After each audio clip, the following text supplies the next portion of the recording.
Révolution, c'est le thème de notre titre, l'hôtellerie 4.0. Et on le verra tout au long de la matinée avec les différentes interventions, à quel point la digitalisation rentre incontestablement dans les mœurs de l'hôtellerie. Nous sommes passés en fait, en 3 ans, à une période en 2017 où nous avions une synchronisation des économies à la hausse. Pendant toute l'année 2018, on a commencé à observer une désynchronisation des économies. Et ce qui se profile pour 2019, c'est plutôt une synchronisation des économies à la baisse. En fait, il s'agit plus d'un ralentissement cyclique que d'une plongée vers une récession. For me, 2018, fabulous year. For 2019, I think it's going to be a lot tougher for Europe as a whole. I think RevPAR for Europe as a whole will be somewhere between 0 to 3%. It depends on where you're looking. Still lots of good performance out there, but we are definitely appearing to approach the sort of peak performance across Europe, especially as we see economic performance softening. En 2018, on l'a vu, on était dans une année de croissance mondiale. Sur le marché français, on envisage une progression de l'ordre de 3 à 4% du chiffre d'affaires de l'hôtellerie. Donc une évolution, là encore, positive en 2019, moins forte que les 6,4% que l'on a pu connaître en 2018. Et ce que l'on peut souhaiter là aussi, c'est que vous soyez encore meilleur que ce que l'on a prévu et que vous arriviez à nous faire mentir en mettant 2 points de plus. Si vous y arrivez, le challenge est ouvert. I think that the major trends in our industry are actually two. One, I would say, is the obvious, technology. Our consumers are driven about technology, and their ease to navigate through life is becoming easier and easier and frictionless. And we in our hotel industry try to make it as complicated and complex as possible. The second one is education. If you would look at general manager level, most probably 15% worldwide would have a bachelor's degree. If you would take it into corporate and look for master's degrees, I would think you're south of 5%. We're fooled by that because our industry stays behind and does not innovate because of the lack of knowledge. La question fondamentale, c'est pas quelle technologie B&B va-t-il mettre au service de ses clients, c'est quels sont les besoins de nos clients. Qu'est-ce qu'on doit continuer à leur apporter comme service, comme innovation? Qu'est-ce qu'on doit apporter à nos équipes pour les aider à être plus productives? Et derrière toutes ces réponses, aujourd'hui, il y a toujours à prendre en compte dès le premier instant la composante technologique qui parfois est marginale et qui parfois est essentielle.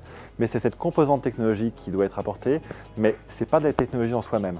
Michael Levy mentioned it on his video. He went more into training and education. How are you attacking this talent wall or this talent deficit? What are you doing at Hyatt to work on this point? A tremendous amount of work on training and development.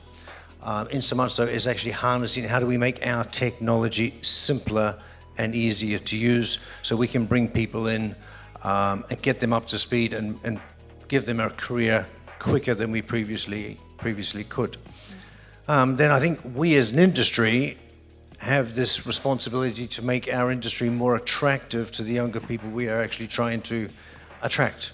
Yeah. Lifestyle is important to the younger generation.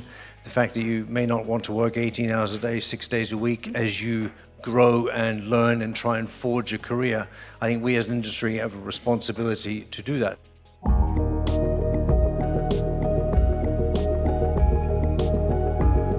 On va vraiment dans l'Europe de l'Est, donc on va vers le Kazakhstan et tout ça, on voit que les gens utilisent en fait notre école, si vous voulez, de travailler chez nous pour après sortir du pays, pour aller travailler quelque part d'autre.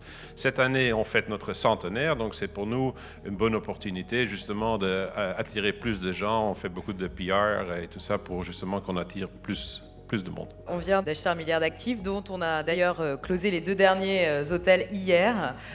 Donc 2019 pour nous, ça va être une année d'intégration et de travail sur la mise en place d'un programme de travaux et de rebranding avec IHG. Après, faut pas oublier que de toute façon, nous, on est investisseurs long terme et qu'on croit aux fondamentaux économiques au UK. Donc on va voir dans les mois à venir, on va intégrer ce portefeuille, pourquoi pas réaliser de nouvelles opérations, mais de toute façon, on a vraiment cette vision long terme d'investisseurs institutionnels. Dans notre siège, si on parle de l'équipe de développement, nous avons 8 nationalités et parlant 11 langages. Donc, on a toujours une relation avec chaque pays qu'on parte. Et on a déjà les équipes qui travaillent dans notre siège ou bien dans nos hôtels.